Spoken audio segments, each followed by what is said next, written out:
Hey guys, welcome to Raees academy. तो आज हम प्रोजेक्टाइल ऑफ मोशंस के बारे में जानेंगे। तो ये एक्चुअली क्या होता है कि प्रोजेक्टाइल मोशन समझिए ये हमारा सरफेस है, ठीक है। तो इधर से आपने कुछ स्टोन फेंका, समझिए पत्थर फेंका, और लेकिन मतलब उसका जो डायरेक्ट वो एंगल था वो 90 डिग्री से कम था। मतलब कि अदर देन वर्टिकल वेलोसिटी आपने कुछ फेंकते और वो जो कुछ ऐसा समझिए कि कुछ वो पाथ ट्रेस करे। अगर आप फेंके तो कुछ इधर से इधर तक अगर पाथ ट्रेस किया तो उस पाथ को हम प्रोजेक्टाइल मोशन बोलते हैं। ये हमारा एंगल होगा, ठीक है। ये हमारा एंगल है। और आपने जो फेंका था वो इसकी इनिशियल वेलोसिटी हमने उसको यू बोलते हैं। तो ये हमारा हो गया प्रोजेक्टाइल मोशन, ये ए से बी तक का, ठीक है। और ये जो इधर एक ऐसा पॉइंट आएगा जहाँ पे हमारी वेलोसिटी जो रहेगा एक्सेल, मतलब कि ये सबसे मैक्सिमम हाइट रहेगी हमारी, ठीक है। तो एच मैक्स इसको हम बोलेंगे, ठीक है, जहाँ पे हमारी वेलोसिटी ज़ीरो रहेगी। और ये देखिए, ये जो वेलोसिटी है ये वेक्टर कंपोनेंट है, तो इसको हम हॉरिजॉन्टली और वर्टिकली डिवाइड कर सकते हैं। तो ये आएगा यू कॉस थीटा और ये आएगा यू साइन थीटा, ठीक है। तो ये देखिए हमारा थीटा जो है एंगल ऑफ प्रोजेक्शन है, और फिर यू है जो हमारी इनिशियल वेलोसिटी है, जिस जिस वेलोसिटी से हमने कुछ फेंका है, ठीक है।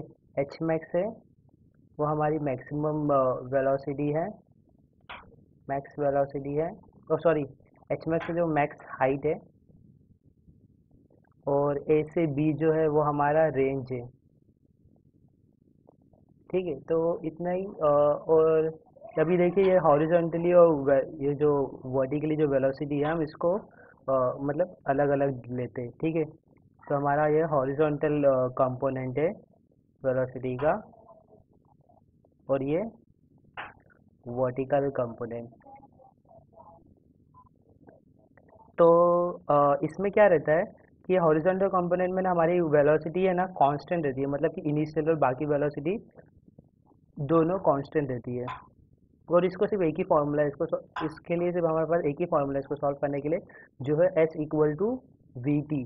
जहाँ पे हमारा एस जो है वो डिस्प्लेसमेंट है, और वी हमारी वेलोसिटी है, और टी हमारा टाइम है, ठीक है। और वर्टिकल में क्या होता है, वर्टिकल अभी ऊपर नीचे की बात है, तो इसमें ग्रेविटी आएगी, ठीक है। तो ये मोशन अंडर दी ग्रेविटी है। तो इसमें क्या हुआ कि हमारा जो एक्सेलरेशन है ना, इधर एक्सेलरेशन जीरो रहेगा, ठीक है। तो यहाँ पे जो एक्सेलरेशन है वो हमारी ग्रेविटी रहेगी। और ग्रेविटी आपको पता है हमेशा वो टूवर्ड दी सरफेस रहती है, मतलब कि इस डायरेक्शन में रहती है। तो हमारा मोशन अगर कुछ ऊपर की डायरेक्शन में रहेगा तो हमारी ग्रेविटी जो रहेगी वो नेगेटिव आएगा, ठीक है।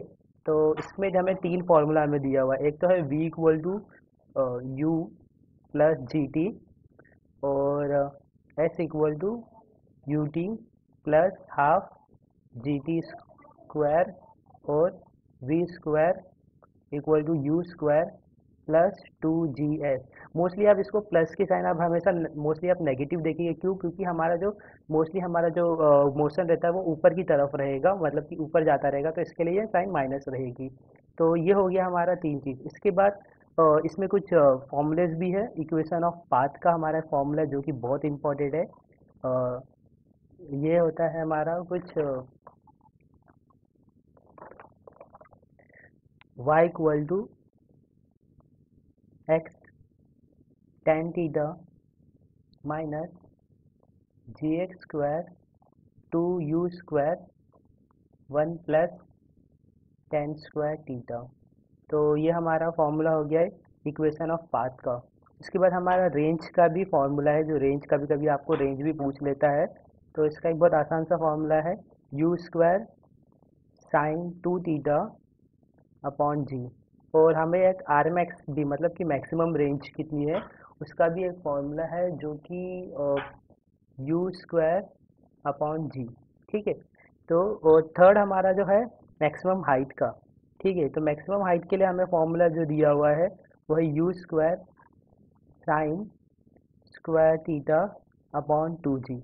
तो ये हमारे बस इतने ही हमें फॉर्मूले याद करना है। उसके बाद अभी आप ये देख लीजिए, इसमें एक कंडीशन है। अब जो थीटा है हमारा जो, वो हम ना एंटी क्लॉकवाइज रहेगा ना, तो उसको हम पॉजिटिव लेंगे, ठीक है। एंटी क्लॉकवाइज को हम पॉजिटिव लेंगे, और वो एंटी क्लॉकवाइज हम कैसे जानेंगे, हम एक्स डायरेक्शन से उसका एक्स एक्स एक्सिस से हम उसका डायरेक्शन लेते हैं। तो अगर एंटी क्लॉकवाइज आएगा तो पॉजिटिव रहेगा, अदरवाइज थीटा नेगेटिव रहेगा। तो हम इसको सम कैसे सॉल्व करेंगे, ठीक है। अगर स्टेप्स की बात करें तो हम सबसे पहले क्या करेंगे कि हम डेटा लिखेंगे। डेटा में क्या मतलब कि जहाँ से स्टार्ट होता है हमारा मतलब सम्स मतलब कि मोशन, तो हम उसको ओरिजिन ले लेंगे 0,0, और दूसरे को हम उसके बाद उसका मतलब कि उसका एंड पॉइंट लिखेंगे कि जैसे कि एक्स एक्सिस और वाई एक्सिस, ठीक है। उसके बाद हम नेक्स्ट क्या करेंगे, इक्वेशन ऑफ पाथ अप्लाई करेंगे। ये जो इक्वेशन है इसको अप्लाई करेंगे और इससे हम सॉल्व करने की कोशिश करेंगे। अगर इससे सॉल्व हो गया तो ठीक है, अदरवाइज हम इसको हॉरिजॉन्टल और वर्टिकल कंपोनेंट में डिवाइड करके सॉल्व करेंगे। तो बस इतना करने के बाद हमारा इजीली सम्स कोई भी सॉल्व हो जाएगा प्रोजेक्टाइल मोशन का। तो बस इतना ही, आगे हम सम सॉल्व करेंगे तो हमें ज़्यादा समझ में आएगा। Thank you for watching.